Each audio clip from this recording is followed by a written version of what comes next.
আল্লাহকে ভালোবেসে দিতে পারি এই প্রাণ, রাখব ধরে মোরা রসুলের সম্মান। দাও শক্তি দাও প্রভু, সেই শক্তি দাও। আবু বকর ওমর উসমান আলীর শক্তি দাও। সকলে বলুন, সকলেই পড়েন। দাও শক্তি দাও প্রভু, সেই শক্তি দাও। আবু বকর ওমর উসমান আলীর শক্তি দাও। আল্লাহুম্মা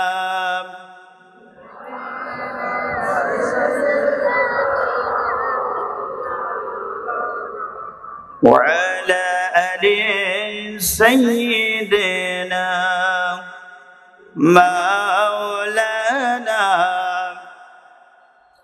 কুফরের বিরুদ্ধে মোরা লড়ব, কুফরের বিরুদ্ধে মোরা লড়ব। কোরআনের আইনে দেশ গড়ব। যদি মৃত্যু দাও প্রভু, সেই মৃত্যু দাও। যদি মৃত্যু দাও প্রভু, সেই মৃত্যু দাও। হাসান বেলাল আমির হামজার মত মৃত্যু দাও। যদি মৃত্যু দাও প্রভু, সেই মৃত্যু দাও। হাসান বেলাল আমির হামজার মত মৃত্যু দাও। বলুন আমিন। আল্লাহকে ভালোবেসে দিতে পারি এই প্রাণ, রাখব ধরে মোরা রসুলের সম্মান। দাও শক্তি দাও প্রভু, সেই শক্তি দাও। আবু বকর ওমর উসমান আলীর শক্তি দাও। আলহামদুলিল্লাহ, আলহামদুলিল্লাহি রাব্বিল আলামিন, ওয়াসসালাতু ওয়াসসালামু আলা সাইয়্যিদিল মুরসালিন ওয়া আলা আলিহি ওয়া আসহাবিহি আজমাইন। ঝিনাইদহ জেলার মহেশপুর থানা সংলগ্ন কুলবাড়িয়া জীবননগর পাড়া হাফিজিয়া মাদ্রাসা কর্তৃক আয়োজিত আজকের এই তাফসীরুল কোরআন মাহফিলের সম্মানিত মুহতারাম মুকাররম মুআজ্জাজ সভাপতি, অত্র মাদ্রাসারও সভাপতি, মাহফিলেরও সভাপতি, আমরা প্রাণ খুলে আজকের এই সভাপতির জন্য দোয়া করি। আল্লাহ পাক রব্বুল আলামিন তার গোটা জীবন কোরআনের জন্য কবুল করে নিক। সকলেই বলুন আমিন। আজকের এই মাহফিলের প্রধান অতিথি মহেশপুরের জননন্দিত মানুষ, কয়েকবার তিনি আপনাদের নির্বাচিত চেয়ারম্যান, ঠিক কিনা? আল্লাহ পাক রব্বুল আলামিন এই জনপদের জন্য আমৃত্যু যেন কবুল করেন এবং ইসলামের যেভাবে খাদেম হিসেবে কাজ করতেছেন এভাবেই যেন তিনি কাজ করে যেতে পারেন। সকলে বলুন আমিন। আমার ডানে উপস্থিত আছেন আমার উস্তাদ, আপনাদের পাশে সামুদ্রা দাখিল মাদ্রাসার সুপারিনটেন্ডেন্ট সাহেব। আল্লাহ পাক রব্বুল আলামিন আমার উস্তাদকে আমৃত্যু ইসলামের জন্য কবুল করুন, ঈমান নিয়ে বাঁচার এবং ঈমান নিয়ে দুনিয়ার বুক থেকে বিদায় নেওয়ার তৌফিক দান করুন। সকলে বলুন আমিন। মঞ্চ বিশ্ববিদ সর্বকালের সর্বযুগের সর্বশ্রেষ্ঠ মহামানব হযরত উলামায়ে কেরাম, সময়ের নেই উপবিষ্ট পিতৃ সমতুল্য মুরব্বী কেরাম, সমবয়সী বন্ধু সিলহের অনুষ, পর্দালার অবস্থানরতা সতী সাধবী, বিভিন্ন গুণে গুণান্বিতা মা এবং বোনেরা, সকলের প্রতি আমার আন্তরিক সালাম। আসসালামু আলাইকুম ওয়া রাহমাতুল্লাহি ওয়া বারাকাতুহু। শুকর আদায় করছি সেই মহান মনিবের দরবারে, যিনি আমাদেরকে অসংখ্য আড্ডা থেকে বাঁচিয়ে, বন্ধুদের আড্ডা, চায়ের আড্ডা, এলোপাতাড়ি রাস্তাঘাটে ঘোরাফেরা না করে পরিবার পরিজন ত্যাগ করে এ দুনিয়ার সর্বোত্তম জায়গা জান্নাতের বাগানে কোরআনুল কারীমের মাহফিলে আসার বসার কিছু কথা বলার শোনার তৌফিক দান করলেন। সে মহান মনিবের দরবারে আমরা সকলেই অবনত মস্তকে শুকর আদায় করছি, পড়ছি আলহামদুলিল্লাহ। দরুদ সালাম বিশ্ব নবীর প্রতি, লাঞ্ছিত নিষ্পেষিত নিপীড়িত মাজলুম মানবতার একমাত্র হৃদয়ের স্পন্দন, ঠিক কিনা? যে মহান মানব এমন একটা প্রেক্ষাপটে দুনিয়াতে এসেছিলেন যে সময় একজন মানুষ আর একজন মানুষের রক্ত নিয়ে হোলি খেলতে পছন্দ করতো, ঠিক কিনা? সামান্য কিছুকে কেন্দ্র করে ওই জাতির মানুষগুলো বছরের পর বছর ধরে যুদ্ধ বিগ্রহ লেগে থাকতো। এমন একটা প্রেক্ষাপটে আমার আপনার প্রিয় নবী, প্রিয় নেতা বিশ্ব নবী এই দুনিয়ার বুকে এসে এক নয় দুই নয় দীর্ঘ 23টা বছর অক্লান্ত পরিশ্রম করে তায়েফের ময়দানে তরতাজা রক্ত ঝরায়, ওদের ময়দানে দান্দান মুবারক শহীদ করে এই পৃথিবীর বুকে, পৃথিবীর মঞ্চে কোরআন এবং সুন্নাহর আলোকে সমাজ রাষ্ট্র পরিচালনা করে সুন্দর মানুষ উপহার দিয়ে গেছেন, ঠিক কিনা? সেই মহান নেতার প্রতি আমরা সকলেই শ্রদ্ধা ভরে পড়ছি সাল্লাল্লাহু আলাইহি ওয়াসাল্লাম। একান্ত প্রিয় আপনজনের আমার, আলোচনার শুরুতেই আপনাদেরকে জানাতে চাই, আমরা যখন একটা তেঁতুল গাছ লাগাই, চারা হয়, তখন তার পাতা থাকে কয়টা? কথা বলেন। মাত্র 2টা পাতা থাকে, ঠিক কিনা? কিন্তু এই তেঁতুল গাছটা আস্তে আস্তে যখন বড় হয়, একটু মোটা তাজা হয়, তার ডালপালা শাখা গজায়, প্রাপ্ত বয়স্ক যখন তেঁতুল গাছটা হয় ওই সময় তার ফুল ফল ধরে, ঠিক কিনা? যখন এই তেঁতুল গাছের ফল ধরলো, ফল ধরার পরে বুড়ো হোক বুড়ি হোক, যুবক হোক আর যুবতী হোক, ছোট্ট ছোট্ট বাচ্চা হোক আর যেই হোক না কেন, আঘাতের পর আঘাত আসে না নাই? কথা বলেন। এই তেঁতুল গাছ যখন ছোট ছিল, একটা ছোট্ট বাচ্চা যদি তার হাতের আঙ্গুল দিয়ে টিপ দিত, টিপ দেওয়ার কারণে ওই গাছটা জীবনের মতন শেষ হয়ে যেত, ঠিক কিনা? আর বাড়ত না, ফলও দিত না, ফুলও দিত না, ফলও দিত না, ঠিক কিনা?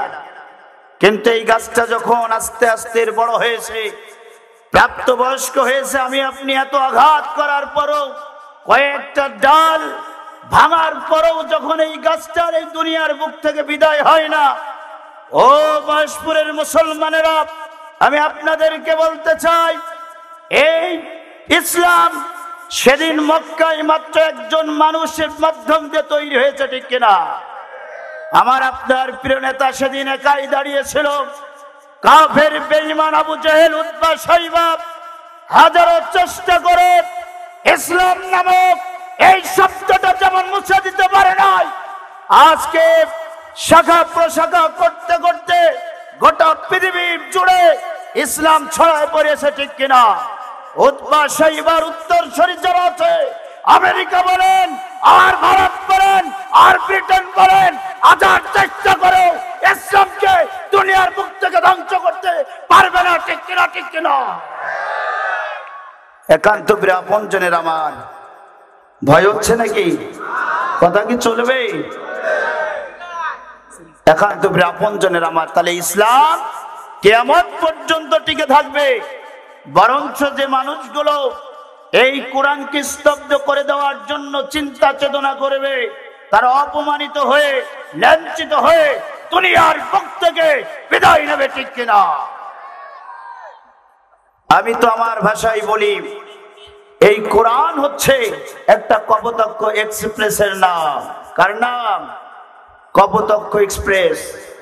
যখন দর্শনা থেকে যশোরের দিকে রওনা হয়, এই কপোতাক্ষ এক্সপ্রেসের যদি রাগ করে কপোতাক্ষ এক্সপ্রেসকে তার লাইনচ্যুত করার জন্য আমেরিকার প্রেসিডেন্ট, ভারতের প্রেসিডেন্ট, রাশিয়ার প্রেসিডেন্ট, চীনের প্রেসিডেন্ট একসাথে এসে যদি মাথা দিয়ে ধাক্কা দেয়, আমার মনে হয় ট্রেনটা লাইনচ্যুত হয়ে পড়ে যাবে নাকি? কথা বলতে হবে মুসলমান, ট্রেন কি লাইনচ্যুত হয়ে পড়ে যাবে?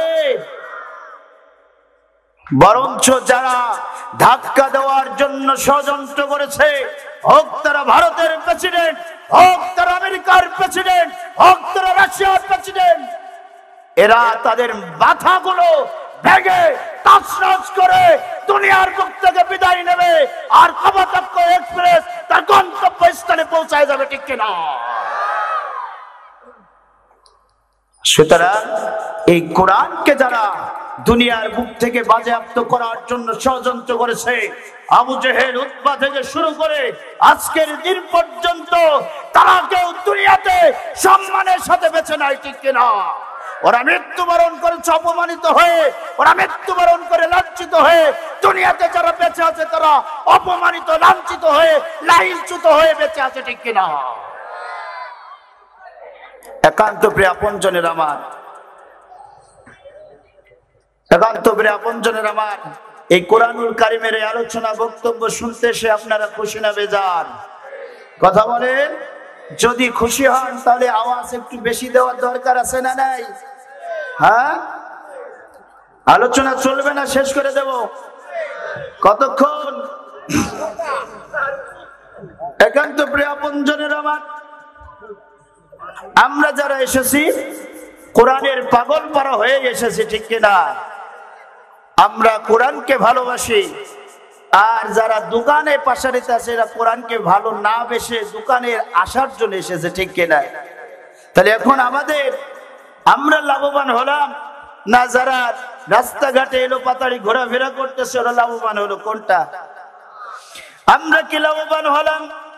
আল্লাহ পাক রব্বুল আলামিন বলেন, وَإِذَا قُرِئَ الْقُرْآنُ فَاسْتَمِعُوا لَهُ وَأَنصِتُوا لَعَلَّكُمْ تُرْحَمُونَ।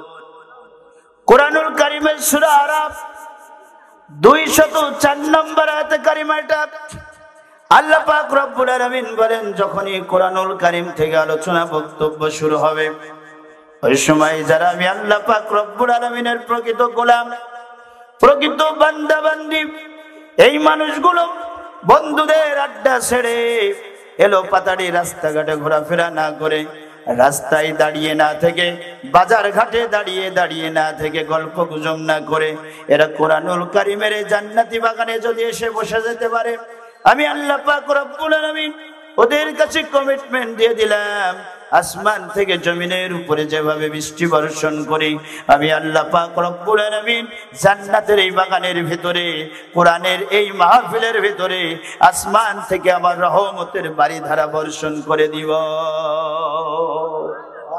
তাহলে যতক্ষণ পর্যন্ত আমরা কোরআনের আলোচনা শুনব, ততক্ষণ পর্যন্ত আমরা কার রহমতের ভিতরে থাকব? কথা বলেন। আল্লাহ পাক রব্বুল আলামিনের রহমতের ভিতরে থাকব। রাসূলুল্লাহ কি বলেছেন? আল্লাহর নবীজি বলেন, মাস্তামা'a কওমু ফি বাইতি মিন বুয়ুতিল্লাহ ইয়াতলুনাল কিতাবাল্লাহ। আল্লাহর নবীজি বলেন, যখন আল্লাহ পাক রব্বুল আলামিনের কোন বান্দা এবং বান্দিরা ওই আল্লাহ পাক রব্বুল আলামিনের কোন এক জায়গায়, হোক তারা অল্প লোক অথবা বেশি লোক, যাই হোক না কেন, আল্লাহ পাক রব্বুল আলামিনের ওই বান্দাগুলো, আল্লাহ পাক রব্বুল আলামিনের ওই বান্দিগুলো যখন আল্লাহ পাক রব্বুল আলামিনের এই কিতাব থেকে ইয়াতলুনা তেলাওয়াত করে ওয়া ইয়াতাদারাসুনাহু বাইনাহুম। আল্লাহ পাক রব্বুল আলামিনের হাবিব বলতেছেন, দারাস যখন দার্স করে, শিক্ষা গ্রহণ করে, কি গ্রহণ করে? শুধু কোরআন শুনলেই হবে না, তেলাওয়াত করলেই হবে না, আপনার তেলাওয়াত কি তো আয়াতে কারিমার শিক্ষা নিতে হবে। নবী আরবি বলেন, ওরা তেলাওয়াত করলো এবং বাইনাহুম একে অপরের শিক্ষা অর্জন করলো। এখান থেকে আমরা যখন যাব তখন কি নিয়ে যাব? শিক্ষা নিয়ে যেতে হবে। রাসূলুল্লাহ বলতেছেন, তেলাওয়াত করলো, আলোচনা শুনলো, বক্তব্য শুনলো, এরপরে ওরা শিক্ষা নিয়ে একে অপরের শিক্ষা নিয়ে বাড়িতে গেল। যতক্ষণ পর্যন্ত এরা এখানে বসে বসে কোরআনুল কারীমের তেলাওয়াত শুনবে আর শিক্ষার জন্য বসে থাকবে, আল্লাহর হাবিব বলেন, ইল্লা নাজালাত আলাইহিমুস সাকিনাহ, আমার আল্লাহ পাক রব্বুল আলামিন ওদের জন্য আসমান থেকে প্রশান্তি নাজিল করে দিবে। কি নাজিল করবে? প্রশান্তি নাজিল করবেন। 2 নম্বর রাসূলুল্লাহ বললেন, ওয়া গাশিয়াতুহুমুর রাহমা, আল্লাহ পাক রব্বুল আলামিনের রহমত এই বান্দা বান্দীদের চতুর্পাশে আচ্ছাদিত হয়ে যাবে। সুবহানাল্লাহ, সুবহানাল্লাহ জোরে বলবেন না? 3 নম্বর রাসূলুল্লাহ বললেন, ওয়া হাফাতুহুমুল মালাইকা, যতক্ষণ পর্যন্ত তোমরা এখানে বসে থাকবা তোমরা মনে করতেছো শুধু তোমরাই বসে কোরআনের তেলাওয়াত, কোরআনের আলোচনা, বক্তব্য শুনতেছো, আল্লাহর বান্দা ও বান্দিরা, না না, আল্লাহ পাক রব্বুল আলামিনের একদল রহমতের ফেরেশতা এসে আমাদের চতুর্পাশে বসে গেছে। তাহলে আমাদের সঙ্গে সঙ্গে আল্লাহ পাক রব্বুল আলামিনের রহমতের ফেরেশতারা কোরআনের এই আয়াত, কোরআনের এই আলোচনা, বক্তব্য তারা শুনতেছে, ঠিক কিনা? এরপরে সবচেয়ে গুরুত্বপূর্ণ কথা আল্লাহর হাবিব বললেন, ওয়া যাকারাহুমুল্লাহু ফী মান ইনদা, আমার হাবিব সাল্লাল্লাহু আলাইহি সাল্লাম বলেন, সবচেয়ে গুরুত্বপূর্ণ কথা হলো আমরা যে সকল বান্দা এবং বান্দীগুলো কোরআনের আলোচনা, বক্তব্য শুনতে এসেছি, আমার আল্লাহ পাক রব্বুল আলামিন তার নিকটতম ফেরেশতাদের সঙ্গে, তার নিকটতম আরশ বহনকারী ফেরেশতাদের সঙ্গে আমাদের নাম ধরে ধরে, আমাদের নাম ধরে ধরে তিনি আলোচনা করতেছেন। আল্লাহু আকবার বলবেন না? কোরআনের এই বক্তব্য, এই আলোচনা শুনতে এসে আমাদের লাভ হলো না লস হলো? কথা বলেন। তাহলে আমরা যারা এখানে আসতে পারলাম আর কোরআনুল কারীমের এই বক্তব্যগুলো শুনে শিক্ষা গ্রহণ করার উদ্দেশ্য করে বসলাম, আল্লাহ পাক রব্বুল আলামিনের রহমত আর আল্লাহ পাক রব্বুল আলামিন তার ফেরেশতাদের কাছে আমাদের নাম ধরে ধরে আলোচনা করতেছেন, ঠিক কিনা? যে মানুষগুলো এখানে আসতে পারে নাই, এখানে আসার পরেও রাস্তাঘাটে ঘোরাফেরা করতেছে, বাজার ঘাটে ঘোরাফেরা করতেছে, এই মানুষগুলোর জন্যও আল্লাহ পাক রব্বুল আলামিন কোরআনে কিছু দেন নাই? কথা বলেন। আল্লাহ পাক রব্বুল আলামিন সূরা তাহার ভিতরে বলতেছেন, وَمَنْ أَعْرَضَ عَنْ ذِكْرِي فَإِنَّ لَهُ مَعِيشَةً ضَنكًا وَنَحْشُرُهُ يَوْمَ الْقِيَامَةِ أَعْمَى। জোরে বলুন আল্লাহু আকবার। আল্লাহ পাক রব্বুল আলামিন বলেন, শোনো দুনিয়ার মানুষেরা, আমি আল্লাহ পাক রব্বুল আলামিন তোমাদের কাছে যে কোরআন নাজিল করেছি, আমার এই কোরআন থেকে যারা মুখ ফিরায় নেবে, আমার কোরআন শ্রবণ যারা করবে না, আমার কোরআন অনুযায়ী যারা জীবন পরিচালনা করবে না, আমি আল্লাহ পাক রব্বুল আলামিন ওই সকল মানুষদের জন্য দুনিয়ার জিন্দেগিটা সংকীর্ণ করে দিব। কি করে দিবে? সংকীর্ণ করে দিবে দুনিয়ার জিন্দেগিটা। হতে পারে সম্পদশালী, হতে পারে অনেক টাকা পয়সার মালিক, কিন্তু খাবার সময় আল্লাহ এমন একটা রোগ ঢুকায় দিবেন যে খাওয়া দাওয়া সব বন্ধ, রাতের বেলা 2টা রুটি, সকাল বেলা 1টা রুটি, ঠিক কিনা? আল্লাহ বলছেন, কোরআন থেকে তুমি যদি মুখ ফিরায় নাও, কোরআন দিয়ে তুমি যদি সমাজ না চালাও, কোরআন দিয়ে যদি তোমার পার্লামেন্ট ভবন না চালাও, কোরআন দিয়ে যদি রাষ্ট্র না চালাও, আল্লাহ পাক রব্বুল আলামিন তোমার গোটা জিন্দেগি সংকীর্ণ করে দিবেন, সংকীর্ণ করে দিবেন, ঠিক কিনা? কোরআন অনুযায়ী আমাদের জীবন পরিচালনা করার দরকার আছে না নাই? যারা করবে না তাদের জিন্দেগি হবে সংকীর্ণ। আল্লাহ পাক রব্বুল আলামিন বলেন, আমি শুধু সংকীর্ণ করে দিয়েই ক্ষান্ত হব না, আমি আল্লাহ পাক রব্বুল আলামিন কাল কিয়ামতের ময়দানে কঠিন মুসিবতের সময় আমি আল্লাহ পাক রব্বুল আলামিন ওই সকল মানুষদেরকে হাসরের ময়দানে অন্ধ করে উঠাবো। কি করে উঠাবেন? অন্ধ করে উঠাবো। ওই মানুষগুলো যারা দুনিয়াকে কোরআনকে স্তব্ধ করে দেওয়ার জন্য স্বপ্ন লালন করেছে, যারা কোরআনের মানুষদেরকে দুনিয়ার বুক থেকে স্তব্ধ করে দেওয়ার জন্য স্বপ্ন লালন করেছে, আমার আল্লাহ পাক রব্বুল আলামিন বলেন ওই সকল মানুষদেরকে আমি আল্লাহ পাক রব্বুল আলামিন হাসরের ময়দানে অন্ধ করে উঠাবো। আমরা কি অন্ধ উঠতে চাই? কথা বলেন। আমরা অন্ধ উঠতে চাই না। এই যে অন্ধ মানুষ, এগুলো কাল কিয়ামতের ময়দানে আল্লাহ রব্বুল আলামিনকে ডাক দিয়ে বলবেন, ক্বালা রাব্বি লিমা হাশারতানি আ'মা ওয়া ক্বাদ কুনতু বাসীরা। আল্লাহ পাক রব্বুল আলামিন বলেন, যে মানুষগুলো অন্ধ করে উঠবে, এই মানুষগুলো আমি আল্লাহ পাক রব্বুল আলামিনকে ডাক দিয়ে বলবে, হে আমাদের রব, ও আমাদের মুনিব, ও আমাদের। কিন্তু আজকে হাসরের ময়দানে তুমি কেন আমাদেরকে অন্ধ করে উঠালে? আমাদের কেন অন্ধ করে উঠাইছো? এই দুনিয়াতে যখন আমরা ছিলাম তখন সুন্দর সুন্দর দুইটা চক্ষু আমাদেরকে তুমি দিয়েছিলে, কিন্তু আজকে কেন অন্ধ করে উঠালে? আল্লাহ পাক রব্বুল আলামিন কি জবাব দিবেন?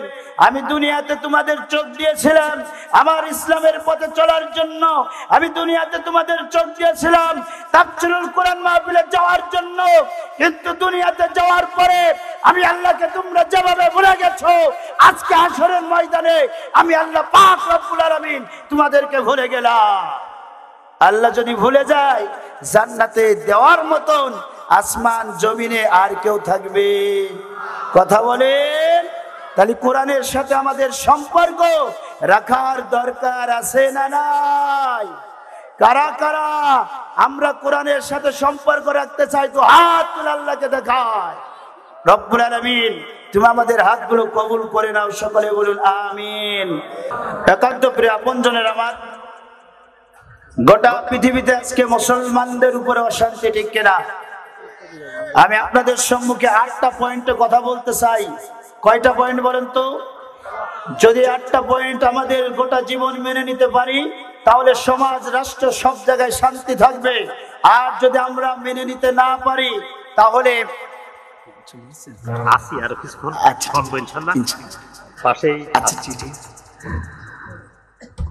আর যদি আমরা না মেনে নিতে পারি, তাহলে যত অশান্তি আমাদের আছে আর তারও চাইতে আরো বেশি অশান্তি হবে, ঠিক না?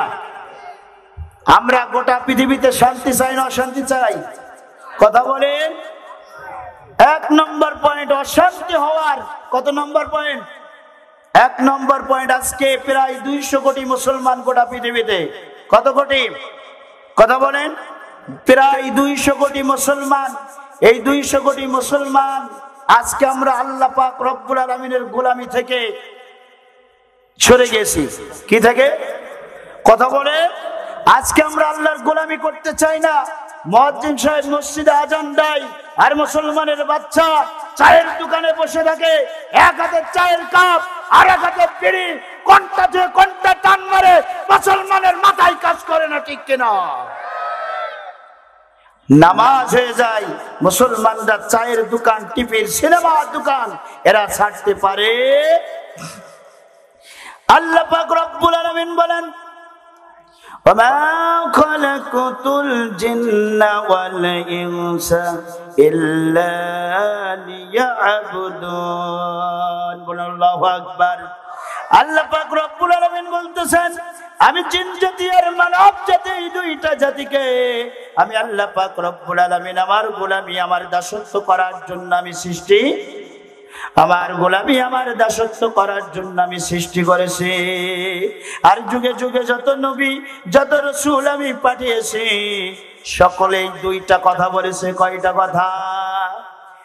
প্রত্যেকটা নবী, প্রত্যেকটা রাসূল তার উম্মত আর তার কওমের কাছে এসে দুইটা দাওয়াত দিয়েছে। একটা হলো আনি ইবুদুল্লাহ ওয়াজতানিবুত তাগুত। আল্লাহু আকবার। আল্লাহ পাক রব্বুল আলামিন বলেন, আমার প্রত্যেকটা নবী, আমার প্রত্যেকটা রাসূল, আমার প্রত্যেকটি পয়গম্বর তার জাতির মানুষদের কাছে এসে প্রথমেই যে কথা বলেছে, ও জাতির মানুষেরা, ও কওমের মানুষেরা, তোমরা আল্লাহর গোলামি করো, আল্লাহর দাসত্ব করো, আল্লাহর আইন, আল্লাহর হুকুম তোমরা মেনে নাও। আর দুনিয়াতে যত তাগুত আছে সব তাগুত গুলোকে তোমরা বর্জন করো, ঠিক কিনা? কিন্তু আমরা অনেক মানুষ আছে গোলামি তো বাদই দিয়েছি, আবার যারা গোলামি করে এই গোলামগুলো আবার আল্লাহ পাক রব্বুল আলামিনের সঙ্গে যে তাগুত রয়েছে, তাগুতের রাস্তায়ও আছে, আবার আল্লাহর রাস্তায়ও, ঠিক না বেঠিক? তাগুত হচ্ছে, তাগুতের 1 নম্বর যে ব্যক্তি সেটা হলো ফেরাউন। কে বলেন তো? 2 নম্বর হচ্ছে নমরুদ। তাগুত ফেরাউন, নমরুদ, এদের চরিত্র নিয়ে এখনো বর্তমানে যারা আছে সবগুলোই তাগুত, ঠিক কিনা? আর আমরা মুসলমানরা টাকার জন্য, পয়সার জন্য, বিড়ির জন্য, চায়ের জন্য আমরা মুসলমানরা আমাদের ঈমানকে বিক্রি করে দিয়েছি, ঠিক কিনা? টাকার জন্য আর বিড়ির জন্য, না ভুল বললাম? ঈমান ঠিক করেন। তাহলে 1 নম্বর, আমরা টাকার কাছে বিক্রি হয়ে গেছি আর আল্লাহর গোলামি আমরা ছেড়ে দিয়েছি, ঠিক কিনা? 2 নম্বর পয়েন্ট, আমরা আল্লাহ পাক রব্বুল আলামিনের দেওয়া এই কোরআন, এই কোরআনকে আমরা ভুলে গেছি। কোরআনের আনুগত্য আমরা এখন আর করতে পারি। 2 নম্বর হচ্ছে আল্লাহ পাক রব্বুল আলামিন যে কোরআন আমাদের কাছে দিয়েছেন, আর তিনি বলে দিয়েছেন, every letter of which has become law. আমি যে কোরআন তোমাদের কাছে দিলাম, এই কোরআনের প্রত্যেকটি আয়াত, প্রত্যেকটি কথা তোমাদের জন্য এক একটা আইন, আমাদের জন্য এক একটা আইন। কিন্তু আজকে আমরা কোরআনের আইনটা ভুলে গেছি, ঠিক না ঠিক? কোরআনের আইন, কোরআন দিয়ে আমরা আজকে বিচার করি না, আজকে কোরআন দিয়ে বিচার ফায়সালা নাই, কোরআন দিয়ে পরিবার চালাই না, কোরআন দিয়ে রাষ্ট্র চালাই না, কোরআন দিয়ে আমরা নেতা নির্বাচন করি। আমরা কোরআন ভুলে গেছি। অথচ আল্লাহ পাক রব্বুল আলামিন বলতেছেন, এই কোরআন হচ্ছে তোমাদের জন্য এক একটা আইন। সুবহানাল্লাহ। কোরআনের আনুগত্য যদি গোটা পৃথিবীর মুসলমানরা মেনে নিত, ওই ইহুদি বলেন, খ্রিস্টান বলেন, হিন্দু বলেন, মুসলমানদের উপরে কথা বলার দুঃসাহস তারা দেখাতে পারতো না, ঠিক কিনা? ঠিক কিনা? আজকে আমরা কোরআনের আনুগত্য ভুলে শয়তানের আনুগত্য করতেছি, ঠিক না ঠিক? 3 নম্বর, আমরা রাসূলুল্লাহকে ভুলে গেছি। রাসূলের আনুগত্য আজ আমাদের সমাজ, আমাদের রাষ্ট্রের ভিতরে নাই। আল্লাহ পাক রব্বুল আলামিন বলছেন, রাসূলের মাধ্যমে তোমাদেরকে যা দিয়েছি তা তোমরা মেনে নাও, আর রাসূলের মাধ্যম দিয়ে যা তোমাদেরকে বর্জন করতে বলেছি তা তোমরা ছেড়ে দাও, তা তোমরা ছেড়ে। কিন্তু আমরা এখন রাসূলের মাধ্যম দিয়ে যা পেয়েছি আমরা সব মেনে নিতে পারি নাই। রাসূলকে শুধুমাত্র আমরা নামাজে মেনে নিয়েছি, কিন্তু সমাজ এবং রাষ্ট্র আমরা মেনে নিতে পারি। আমরা নামাজে রাসূলুল্লাহ এশার নামাজের ফরজ নামাজে তিনি 4 রাকাত নামাজ আদায় করেছেন। এখন আমরা যদি 2 রাকাত নামাজ আদায় করি হবে নাকি? এরপরে আমরা যদি 5 রাকাত নামাজ আদায় করি হবে নাকি? রাসূলুল্লাহ মসজিদে নববীতে বসে তিনি 4 রাকাত নামাজ আদায় করেছেন। মুসল্লিরা বলবে, ও ইমাম সাহেব, আপনাকেও 4 রাকাত নামাজই আদায় করা লাগবে, ঠিক কিনা? কিন্তু আজ আমরা ওই মসজিদে ইমাম সাহেব হিসেবে, ইমাম সাহেব রাসূলুল্লাহকে মেনেছে মসজিদে, যারা মুসল্লি তারাও মেনেছে মসজিদে, কিন্তু এই মুসল্লিরা মসজিদ থেকে বাইরে আসার পরে ইহুদি খ্রিস্টান যারা তাদের চরিত্র, তাদের চরিত্রগুলো মেনে নিয়েছে, তাদের সিদ্ধান্ত মেনে নিয়েছে, ঠিক কিনা? খাঁটি মুসলিম যারা, তারা তোদের মেনে নিতে। একান্ত প্রিয় আপনজনের আমার, এরপরে আমরা 4 নম্বর যে জিনিসটা আমরা তৈরি করতে পারি নাই, সেটা হচ্ছে আমার আল্লাহ পাক রব্বুল আলামিন আমাদেরকে নেতা নির্বাচন শিখাইছেন, কিন্তু আমরা আজকে নেতা নির্বাচন করতে পেরেছি? বলেন, নেতা নির্বাচন করতে পেরেছি?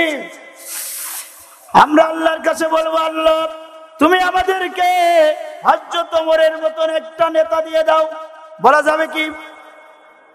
আমরা আল্লাহর কাছে প্রার্থনা করব, দোয়া করব, রব্বুল আলামিন তুমি আমাদেরকে নেতা বানাও, এমন একজন নেতা যার চরিত্র হবে ওমরের মতন চরিত্র। হযরত ওমরের চরিত্র কেমন ছিল? হযরত ওমরের চরিত্র কেমন ছিল একটু লক্ষ্য করে দেখুন। হযরত ওমর রাদিয়াল্লাহু তাআলা আনহু তিনি ছদ্মবেশে তার প্রজাদের খবর নেওয়ার জন্য তিনি রাস্তা চলেছেন।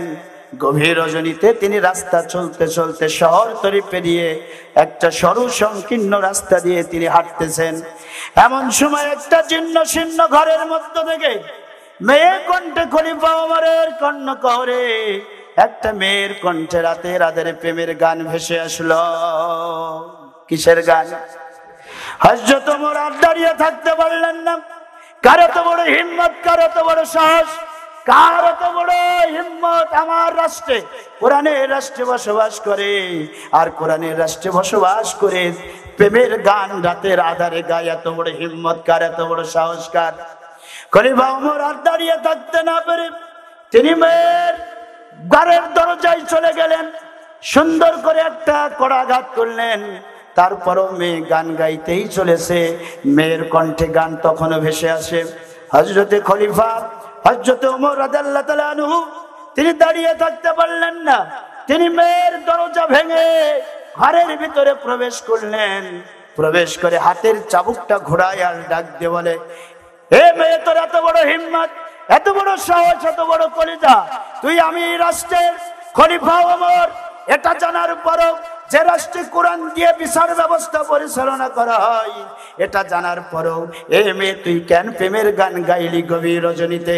সঠিক তথ্য প্রমাণাদি তুমি যদি দিতে না পারো, আমার হাতের যে চাবুক তুমি দেখতে পাচ্ছ মেয়ে, এই হাতের চাবুক দিয়ে তোমাকে এমন শাস্তি দেব, তোমার উপরে আমি ওমরের শাস্তি ওয়াজিব হয়ে গেছে।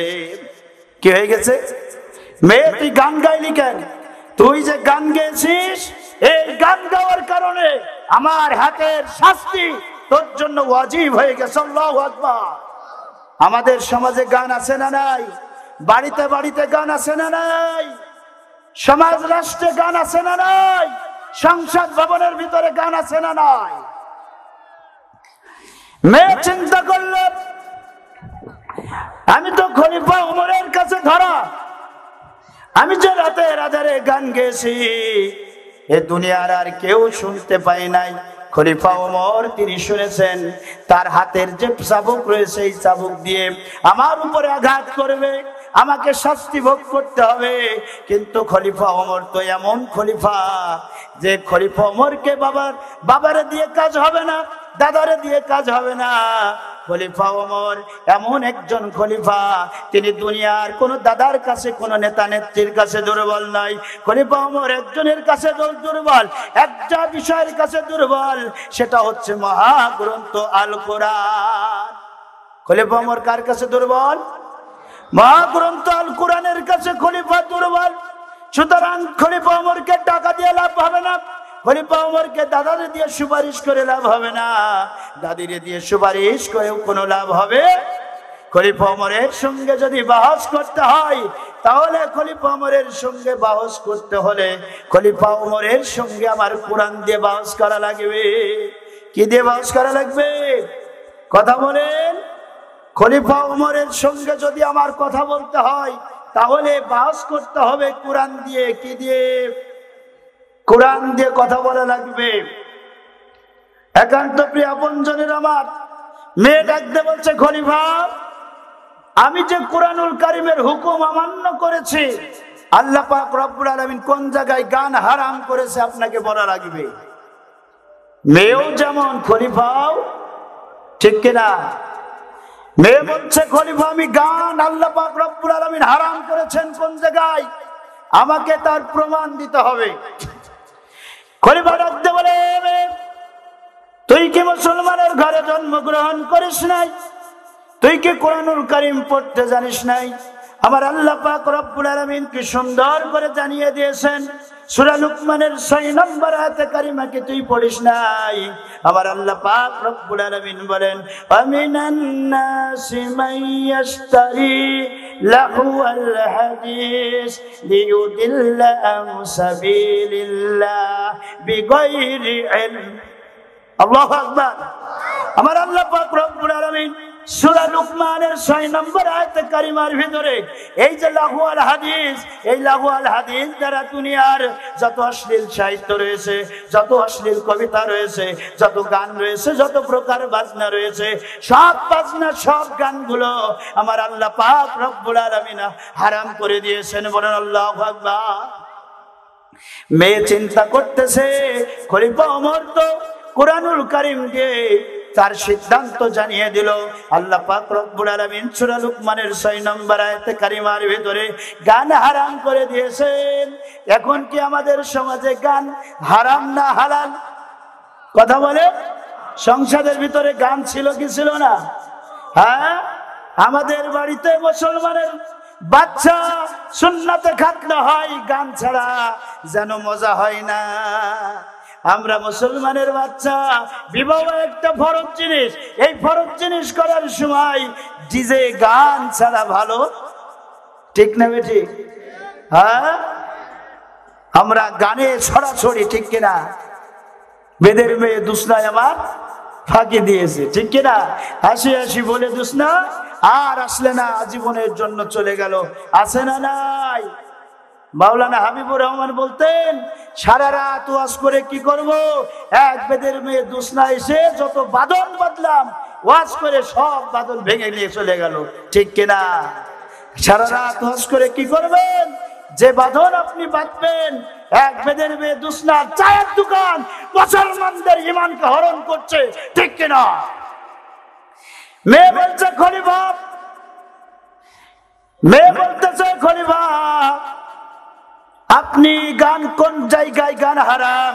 মেয়ে খলিফা বললেন, মেয়ে সূরা লুকমানের 6 নম্বর আয়াতে কারিমা আল্লাহ পাক রব্বুল আলামিন গান হারাম করে দিয়েছেন।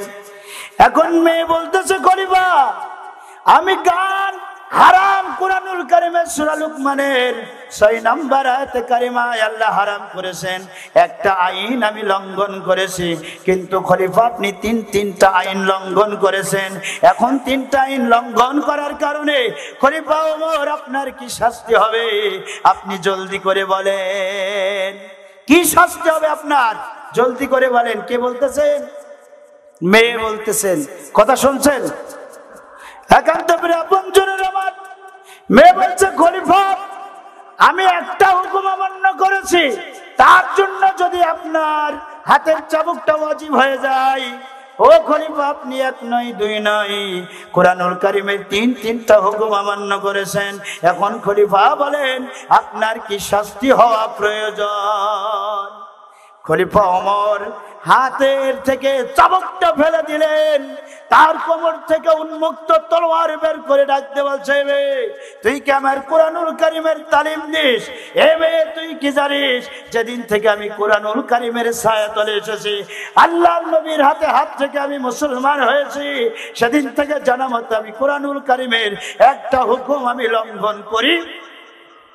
খলিফা এ মেয়ে আল্লাহর নবীর হাতে হাত রাখলাম, রাখার পরে তিনি যতদিন বেঁচে ছিলেন এই কোরআন দিয়ে আমার জীবনটা আমি পরিচালনা করেছি। এরপরে তিনি দুনিয়ার বুক থেকে বিদায় নিয়ে চলে গেলেন। আসলেন খলিফার পদ গ্রহণ করলেন হযরত আবু বকর। হযরত আবু বকর 2.5 বছর খলিফা, আর আমি 2.5 বছর পর্যন্ত জাস্টিসের ভূমিকা আমি পালন করেছি, প্রধান বিচারপতির ভূমিকা আমি পালন করেছি। আমি কুরআনুল কারীম দিয়ে বিচার করেছি, আমি বিচারের ফয়সালা দিয়েছি কোরআন দিয়ে। আমি বর্তমানে খলিফা, আমার জানামতে আমি কোনোদিন কোরআনের লঙ্ঘন করি নাই। এ মেয়ে জলদি করে বল আমি কুরআনুল কারীমের কোন 3টা হুকুম অমান্য করেছি? খলিফা কি বলছে? আমি কোনদিন কোরআনের আয়াতকে লঙ্ঘন করি নাই।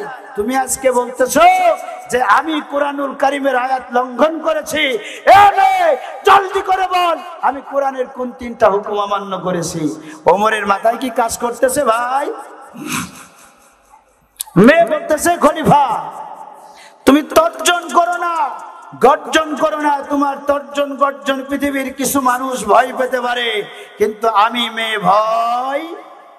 এ মেয়ে, এ খলিফা আমি ছোট্ট মানুষ হতে পারি, শোনো খলিফা আমি শুধু মুসলমানের ঘরেই জন্মগ্রহণ করি নাই, আমি শুধু কুরআনুল কারীম পড়তেই জানি না, আমার আল্লাহ পাক রব্বুল আলামিন তার 30 পারা কোরআনুল কারীম আমার সিনার মধ্যে রেকর্ড করে দিয়েছেন। আমি হলাম কোরআনুল কারীমের হাফেজা। কোরআনের কি? রাষ্ট্রের খলিফা যেমন তার ওই রাষ্ট্রের নাগরিকও আমাদের দেশের নেতা নেত্রীর মতন না যে কয় লাকুম দিনুকুম ওয়ালিয়া দিন, রাওয়াহুল বুখারী শরীফ। ঠিক কিনা? আছে না নাই? কথা বলে। এই যে এখান থেকে 2 জন ছাত্র পাগড়ি পেল, 2টা হাফেজ হয়েছে খুব সংক্ষিপ্ত সময়ের ভিতরে, তাই না? আপনাদের সন্তানদেরকে এসব মাদ্রাসায় দেবেন তো? কথা বলেন। আল্লাহ সকলকে কবুল করুন, সকলে বলুন আমিন। মেয়ে বলছে খলিফা আমি কোরআনুল কারীমের হাফেজা, আমি জানতানো মানুষ না। খলিফা ওমর তিনি দাঁড়ানো থেকে ভরথাট করে কাঁদতেছেন, আমি একজন হাফেজার সঙ্গে তর্ক করতেছি। খলিফা ওমর ডাকতে বলে জলদি করে বল আমি কোরআনুল কারীমের কোন 3টা হুকুম অমান্য করেছি। মেয়ে ডাকতে বলেন খলিফা আপনি সূরা নূরের 27 নম্বর আয়াতে কারিমা একটু পড়ুন। আমার আল্লাহ পাক রব্বুল আলামিন কি সুন্দর করে জানিয়ে দিয়েছেন, ইয়া আইয়ুহাল্লাযীনা আমানু লা তাদখুলু বুয়ুতান গায়রা বুয়ুতিকুম হাত্তা তাস্তানিসু ওয়া তুসাল্লিমু আলা আহলিহা যালিকুম খায়রুল লাকুম লাআল্লাকুম তাযাক্কারুন। আমার আল্লাহ পাক রব্বুল আলামিন মেয়ে বলছেন কোরআনুল কারীমের সূরা নূরের 27 নম্বর আয়াতে কারিমা এ খলিফা আল্লাহ পাক রব্বুল আলামিন ঠিক সুন্দর করে জানিয়ে দিয়েছেন। তিনি বলতেছেন ইয়া আইয়ুহাল্লাযিনা আমানু, ওহে তোমরা যারা ঈমানের দাবিতে বিশ্বাস স্থাপন করেছো, তোমরা যারা ঈমান এনেছো, তোমরা যারা ঈমানের দাবিতে বিশ্বাস স্থাপন করেছো, ও ঈমানদারেরা তোমরা শুনে নাও, লা তাদখুলু বুয়ুতান গায়রা বুয়ুতিকুম, তোমরা নিজেদের ঘর ছাড়া অন্য কারো ঘরে প্রবেশ করো না।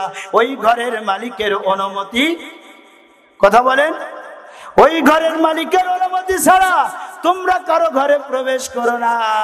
ও খলিফা এই ঘর তো তোমার ঘর নাই, এ ঘরটা তো আমার ঘর, আমার ঘর। ও খলিফা আমার ঘরে প্রবেশ করেছো কিন্তু তুমি কোনো অনুমতি নাও। কথা বলেন, আমরা কি আমাদের বাড়িতে প্রবেশ করতে অন্য কারো বাড়িতে প্রবেশ করতে অনুমতি নেই?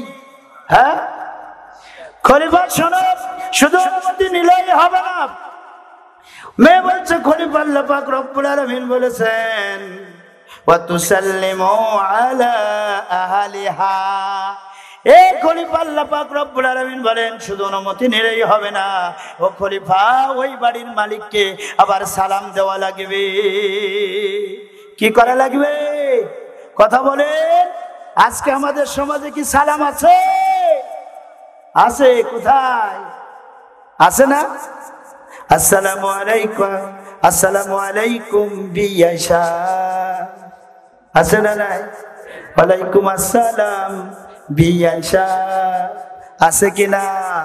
আজকে বিয়াই বিয়ানকে দেখে সালাম দেয় সম্পর্ক বৃদ্ধি করার জন্য, অথচ রাসূলুল্লাহ বলেছেন তোমাদের সমাজ যদি ভালো রাখতে হয়, তোমাদের পরিবার যদি ভালো রাখতে হয়, স্বামী তার স্ত্রীকে সালাম দেবে, স্ত্রী তার স্বামীকে সালাম দেবে। ঠিক কিনা?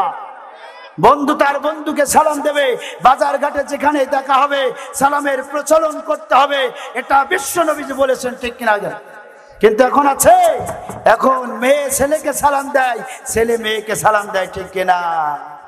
হ্যাঁ, রাসূল সাল্লাল্লাহু আলাইহি সাল্লাম বলতেছেন যদি ফিতনার আশঙ্কা থাকে পুরুষ মেয়েকে সালাম দিতে পারবে, আর মেয়ে কোনো পুরুষকে সালাম দিতে পারবে না। ঠিক কিনা? কিন্তু এখন সেটা নাই। মেয়ে বলছে খলিফা আমার ঘরে আপনি প্রবেশ করেছেন, কোনো অনুমতি নেন নাই, আবার আপনি কোনো সালামও দেন নাই, আপনি সূরা নূরের 27 নম্বর আয়াতে কারিমা লঙ্ঘন করেছেন। এ খলিফা শুধু তাই নয়, আমার আল্লাহ পাক রব্বুল আলামিন বলেছেন ওয়ালাইসাল বিররু বিআন তাতুল বুয়ুতা মিন জুহুরিহা, এ খলিফা আমার আল্লাহ পাক রব্বুল আলামিন বলেছেন বাড়ির পেছন দিক দিয়ে বাড়ির ভিতর প্রবেশ করার ভিতরে কোনো সওয়াব নাই, কোনো পুণ্য নাই। যদি সওয়াব আর পুণ্য তোমাদের অর্জন করতে হয় তাহলে বাড়ির সদর গেট যেটা রয়েছে সদর গেট দিয়ে বাড়ির ভিতরে ঢোকা। কথা কি বোঝা যাচ্ছে? দোয়া করে দেব নাকি? খলিফা ওমর বলতেছেন, মেয়ে বলছেন খলিফা তুমি আমার বাড়ির সদর গেট দিয়ে না ঢুকে তুমি আমার বেড়া ঘরের দরজা ভেঙে তুমি ঘরের বেড়া ভেঙে আমার ঘরের ভিতরে। খলিফা তুমি সূরা নূরের 27 নম্বর আয়াতে কারিমা আর সূরাতুল বাকারার 189 নম্বর আয়াতে কারিমা লঙ্ঘন করেছো। এই তিন জায়গায় তিনটা হুকুম তুমি অমান্য করেছো। কয়টা হুকুম? কয়টা হুকুম? তিনটা হুকুম তুমি অমান্য করেছো। জলদি করে বলো খলিফা তোমার কি শাস্তি হওয়া প্রয়োজন? এরপরে খলিফা ডাক দিয়ে বলতেছেন, এ মেয়ে। কে বলতেন? খলিফা বলছেন এই মদিনা রাষ্ট্রের সাধারণ নাগরিক হিসেবে তোর ঘরে প্রবেশ করার কোনো এখতিয়ার আমার নাই, কিন্তু মেয়ে তুমি শোনো এ রাষ্ট্রের খলিফা হিসেবে রাষ্ট্রের রাষ্ট্রনায়ক হিসেবে তোর ঘরে প্রবেশ করার এখতিয়ার দুনিয়ার কেউ দেয় নাই, আমার আল্লাহ পাক রব্বুল আলামিন দিয়েছেন। ঠিক কিনা? মেয়ে বলছে খলিফা তর্জন করে গর্জন করে কোনো লাভ নাই, জলদি করে বলো আল্লাহ পাক রব্বুল আলামিন কোন জায়গায় হুকুম করেছেন সেই জলদি করে সেটা বলো। মেয়ে ডাকতে বলছেন খলিফা আল্লাহ পাক রব্বুল আলামিন কোথায় তোমাকে আমার ঘরের ভিতরে প্রবেশ করার এখতিয়ার দিয়েছেন? আল্লাহ পাক রব্বুল আলামিন মেয়েকে ডাকতে বলছে, মেয়ে তুই কি সূরা হাজের 41 নম্বর আয়াতে কারিমা পড়িস নাই? আমার আল্লাহ পাক রব্বুল আলামিন কি সুন্দর করে জানিয়ে দিয়েছেন, আল্লাযীনা ইম্মাক্কান্নাহুম ফিল আরদ আকামুস সালাতা ওয়া আতাউজ যাকাতা ওয়া আমরু বিল মা'রুফি ওয়া নাহাউ আনিল মুনকার। আল্লাহু আকবার। খলিফা ডাকতে বলে, এ মেয়ে শোনো, আমার রাষ্ট্র ক্ষমতায় যখন কোনো মুসলমান আসে সংসদে শপথ গ্রহণ করার সঙ্গে সঙ্গে ওই সংসদে 4টা আইন লিখিত ভাবে তারা 4টা আইন জারি করবে। কয়টা আইন? জোরে কথা বলেন, কয়টা আইন? কয়টা আইন? আল্লাহ পাক রব্বুল আলামিন বলছে যাদেরকে আমি ক্ষমতা দান করি এই ক্ষমতায় আসার পরে সংসদে শপথ গ্রহণ করার পরে সংসদে বসে লিখিত ভাবে তারা 4টা আইন চালু করবে। ঠিক কিনা? আজকে আমাদের সংসদে কত আইন চালু হয়, পার্লামেন্টে কত কিছু হয়, কিন্তু এই 4টা আইনের একটা আইনও কিন্তু আজকে সমাজে চালু নাই। ঠিক কিনা? একান্ত প্রিয় আপনজনের আমার, তাহলে খলিফা ওমর বলছে 4টা আইন অনুযায়ী আল্লাহ পাক রব্বুল আলামিন বলছেন আমি যাদেরকে ক্ষমতা দান করি ক্ষমতা পাওয়ার পরে ওই মানুষগুলা তার রাষ্ট্রের এসে 4টা আইন চালু করে। কয়টা আইন? কথা বলে, কয়টা আইন? 4টা আইন চালু করবে। তার মধ্যে 1 নম্বর আইন হচ্ছে রাষ্ট্রপ্রধান তিনি লিখিতভাবে লিখবেন যে এই রাষ্ট্রের ভিতরে রাষ্ট্রীয়ভাবে নামাজের আইন চালু হয়ে যাবে। যিনি রাষ্ট্রপ্রধান তার সংসদে তিনি নামাজ আদায় করাবেন। ঠিক কিনা? যিনি চেয়ারম্যান উপজেলা তিনি উপজেলা মসজিদে নামাজ আদায় করাবেন তিনি। এরপরে যিনি আছেন ওই যে এমপি যিনি আছেন তার কার্যালয়ে তিনি সেই জায়গায় বসে নামাজের আইন চালু করবেন। কিন্তু আমাদের সমাজে এখন কি নামাজের আইন আছে নাকি ভাই? একান্ত প্রিয় আপনজনের আমার, এখন তো আর নামাজের আইন নাই।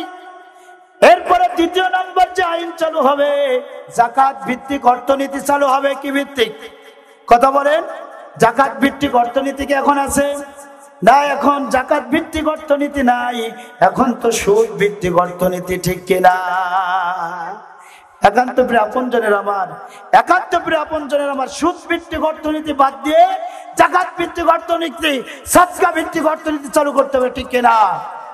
একান্ত প্রিয় আপনারা তো চলেই যাচ্ছেন দেখতেছি। তো এই যে মাদ্রাসার জন্য আমাদের কিছু কালেকশনের দরকার আছে না নাই? হ্যাঁ, আমরা কিছু কালেকশন করতে চাই। আমরা কোরআন পড়তে পারি না, বাচ্চারা কোরআন তেলাওয়াত করে। সাদকা জারিয়া হিসেবে আমাদের কিছু দরকার আছে না নাই? কথা বলেন।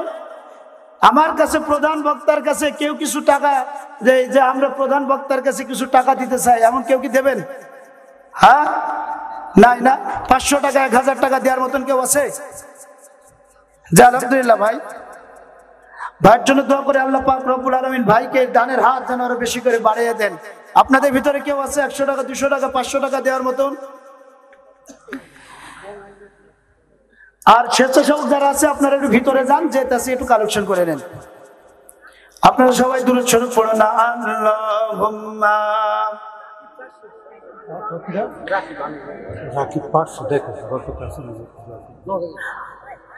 আমার রাকিব ভাই দান করেছে 400 টাকা। আল্লাহ পাক রব্বুল আলামিন তার দানে বরকত দান করুক, সকলে বলুন আমিন। তার জ্ঞানী করুক, গুণী করুক, তার পরিবারের সদস্যদেরকে মাফ করে দিক, যারা কবরবাসী হয়ে গেছে তাদেরকে মাফ করে দিক, সকলে বলুন আমিন।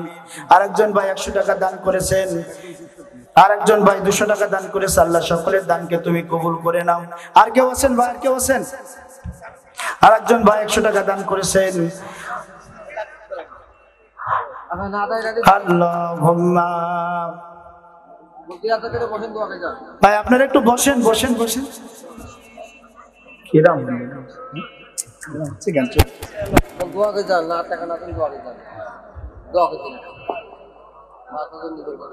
আপনাদের জন্য দোয়া হবে, সকলের জন্য দোয়া হবে। আপনারা রাস্তায় যারা আছেন বসার জন্য অনুরোধ করছি।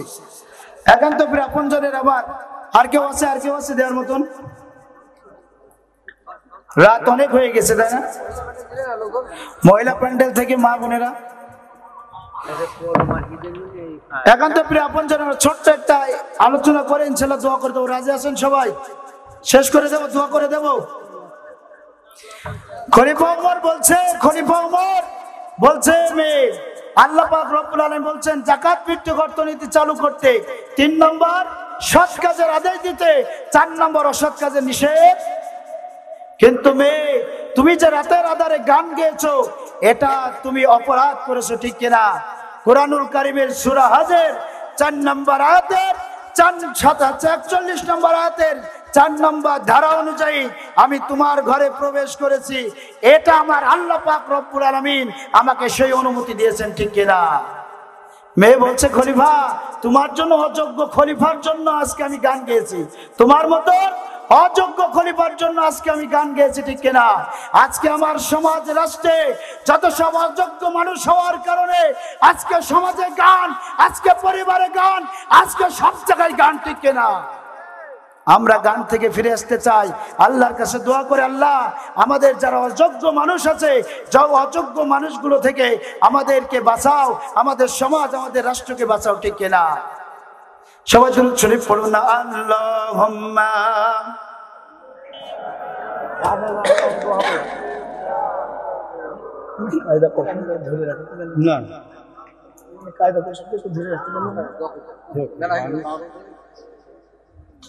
মাওলানা মুহাম্মদ ওয়া আলা আলি। একাত্তরের আপনজনের আবার মা বোনেদের জন্য কয়েকটা কথা বলি, ইনশাআল্লাহ আমি দোয়া করে দেবো। মা বোনেরা, হযরতে খাদিজাতুল কুবরা রাদিয়াল্লাহু তাআলা আনহু, যদি তোমরা তার আদর্শ গ্রহণ করতে পারো তাহলে বিনা হিসাবেই তোমরা জান্নাতে চলে যাবে, ঠিক কিনা? হাসবুকা মিনান নিসাইল আলামিন, গোটা পৃথিবীর নারীদের জন্য 4 জন নারী হচ্ছে মডেল। 1 নম্বর হযরতে খাদিজা, হযরতে মারিয়াম, হযরতে ফাতেমা আর হযরতে আসিয়া। সুবহানাল্লাহ। 4 জন মেয়ের কোন একজন মেয়েকে যদি তুমি গ্রহণ করতে পারো, বিনা হিসেবে জান্নাতে যাবা, কেউ তোমাদেরকে বাধা দিতে পারবে। আল্লাহ আমাদের সকলকে কবুল করুন, সকলে বলুন আমিন। আপনাদের জন্য দোয়া করে, আমার জন্য দোয়া চেয়ে আমি আমার আলোচনা এখানে শেষ করছি। আমরা দোয়ার দিকে যাব। আমরা সকলেই দুরূদে ইব্রাহিম পড়ি। আমার কাছে ভিজিটিং কার্ড আছে, যদি কেউ নিতে চান নিতে পারেন। اللهم صل على محمد وعلى ال محمد كما صليت على ابراهيم وعلى ال ابراهيم انك حميد مجيد اللهم بارك على كما باركت على ابراهيم وعلى ال ابراهيم انك حميد مجيد।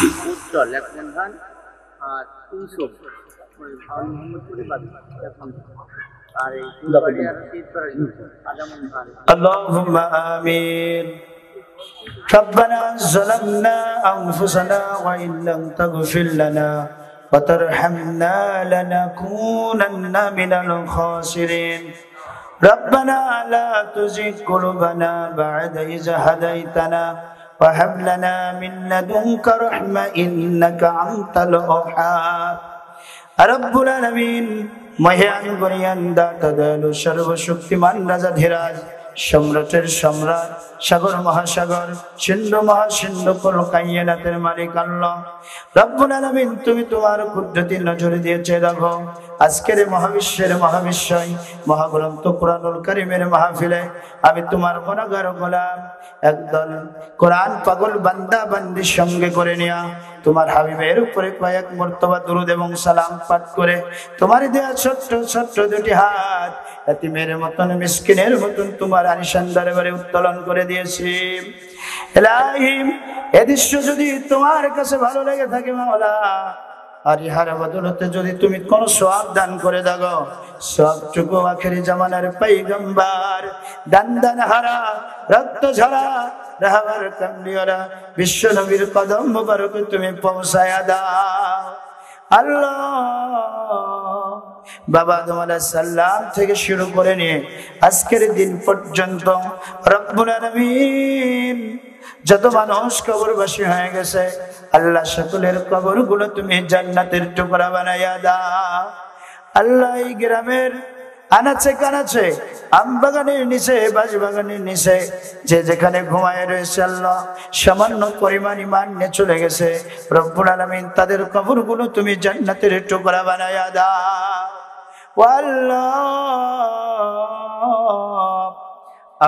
আমরা যারা আমিন আমিন করতেছে জানি না আমাদের ভিতর থেকে কার জনম দুঃখিনী মা আর জনম দেখিনি পিতা সারা জনমের মতন চলে গেছে আল্লাহ। আমরা যারা আম্মা হারিয়ে ফেললাম, আমরা যারা আব্বা হারিয়ে ফেললাম, আমাদের ওই আব্বা ওই আম্মার কবরগুলো তুমি জান্নাতের টুকরা বানাইয়া দাও রব্বুল আলামিন। সন্তান যখন বাইরে থাকে আল্লাহ মা ঘুমাতে পারে না, সন্তান যখন বাজার থেকে বাড়ির দিকে রওনা হয় রব্বুল আলামিন বিবি তার প্যাকেটের দিকে নজর করে স্বামী আমার কি বাজার করে এনেছে আল্লাহ। সন্তানগুলো পকেটের দিকে নজর করে বাবা আমার কি মিষ্টি এনেছে, কিন্তু জনম দুঃখিনী মা জনম দুঃখিনী মা কলিজার টুকরা সন্তানের মুখের দিকে নজর করে ডাক দে বলে কলিজার টুকরা সন্তান আব্দুর রহমান তুমি বিজু সারাদিন বুঝি কিছুই খাও নাই আল্লাহ। দরদ মাখা কণ্ঠ নিয়ে আব্দুর রহমান আব্দুল সত্তার বলে যে মা খোঁজ নাই ওই মা আমরা যারা হারিয়ে ফেললাম আল্লাহ ওই মার কবরগুলো তুমি জান্নাতের টুকরা বানাইয়া দাও রব্বুল আলামিন। আমাদের আব্বা আল্লাহ পরিশ্রমের পর পরিশ্রম ওই সূর্যের তাপ সহ্য করে মাথার ঘাম পায়ে ফেলে রব্বুল আলামিন আমাদের খাদ্যের যোগান, আমাদের পোশাকের যোগান, আমাদের লেখাপড়ার যোগান যে আব্বা দিয়েছে রব্বুল আলামিন ওই আব্বার কবরগুলো তুমি জান্নাতের টুকরা বানাইয়া দাও আল্লাহ।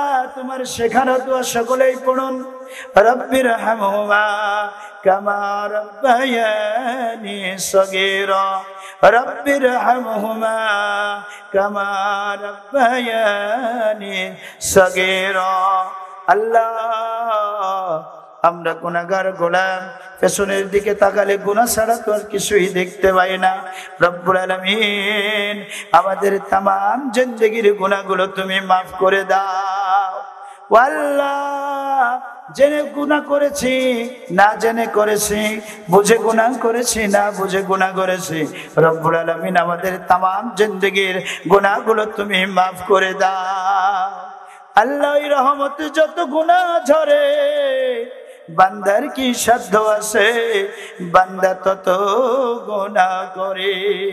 রব্বুল আলামিন আজকের এই মাহফিলের বক্তা সহ অতিথি সহ যারা আমরা হাজির হয়েছি আমাদের সকলকে কোরআনের জন্য তুমি কবুল করে নাও। রব্বুল আলামিন আজকের মা বোনেদেরকে তুমি কবুল করে নাও। রব্বুল আলামিন আজকে উপজেলা চেয়ারম্যান উপস্থিত ছিলেন, আল্লাহ তার শরীরটা তুমি সুস্থ রেখো। আল্লাহ দেশ ও জাতির জন্য কল্যাণমূলক কাজ করা তৌফিক দান করে দাও। আল্লাহ আমাদের সকলকে তুমি মাফ করে দাও। আল্লাহ পর্দার আড়ালে যে সকল মা বোনেরা আছে তাদেরকে মাফ করে দাও। আল্লাহ খাদিজা আয়েশার মতন তুমি কবুল করে নাও। আল্লাহ আজকে যারা খুব পরিশ্রম করছে শহরে বাস্তবায়ন, আল্লাহ এই ওয়ার্ডের মেম্বার যিনি রব্বুল আলামিন তাকে ইসলামের জন্য কবুল করে নাও। তার শরীরটা তুমি সুস্থ রেখো। রব্বুল আলামিন তার পরিবারের মানুষগুলোকে তুমি সুস্থ রেখো। রব্বুল আলামিন সে যা দান করেছে দানগুলো তুমি কবুল করে নাও। আল্লাহ আমরা সকলেই যা দান করেছি ইসলামের জন্য কোরআনের জন্য সাদকা জারিয়া হিসেবে কবুল করে নাও। আল্লাহ হাফিজা মাদ্রাসাকে কবুল করে নাও। হাফিজ সাহেব ভাইকে তুমি কবুল করে নাও। রব্বুল আলামিন এই অঞ্চলে যারা আছে এই মাদ্রাসায় যারা সহযোগিতা করে সকলকে তুমি কবুল করে নাও। রব্বুল আলামিন মাদ্রাসার সভাপতি সাহেবকে আপনি কবুল করে নেন।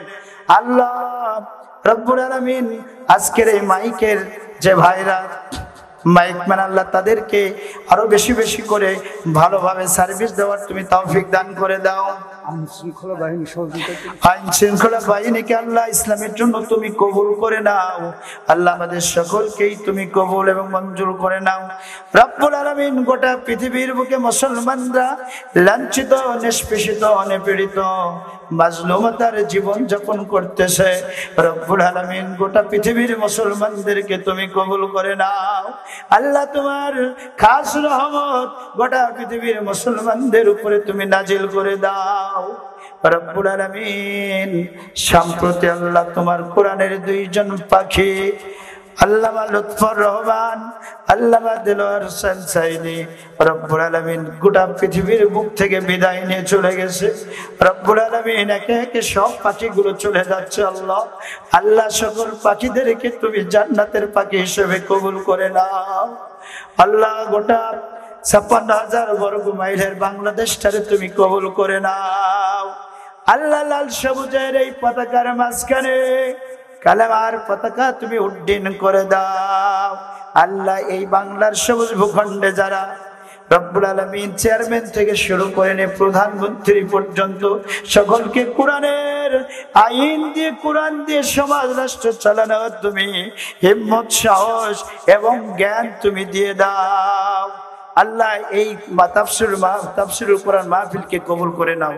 সুবহান রাব্বিকা রাব্বিল ইজ্জাতি আম্মা ইয়াসিফুন ওয়া সালামুন আলাল মুরসালিন ওয়াল আখিরাতিল কালামি ইনদাল মাউত লা ইলাহা ইল্লাল্লাহু মুহাম্মাদুর রাসূলুল্লাহ।